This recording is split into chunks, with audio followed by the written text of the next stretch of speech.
വല്ലുഹ, പകൽ വെളിച്ചമാണ് ഈ സത്യം. വല്ലൈലി ഇദാ സജ, ശാന്തമായിക്കൊണ്ടിരിക്കുന്ന രാത്രിയാണ് ഈ സത്യം. സജ എന്നാൽ തിരമാലകളെല്ലാം നിലച്ച് ശബ്ദമൊന്നും കേൾക്കാത്ത ശാന്തമായ കടലിൻ്റെ അവസ്ഥയാണ് സൂചിപ്പിക്കുന്നത്. അങ്ങനെ പകലിനെയും രാത്രിയെയും പിടിച്ച് സത്യം ചെയ്തുകൊണ്ടാണ് അള്ളാഹു ഈ സൂറത്ത് തുടങ്ങുന്നത്. ഒരുപക്ഷെ അള്ളാഹു അവൻ്റെ റസൂലിന് നൽകുന്ന വഹിയായിരിക്കാം പകൽ വെളിച്ചം എന്നതുകൊണ്ട് അർത്ഥമാക്കുന്നത്.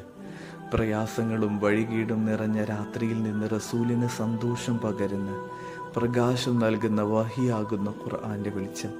ആ വെളിച്ചത്തിനെ പിടിച്ചാണ് അള്ളാഹു സത്യം ചെയ്യുന്നത്.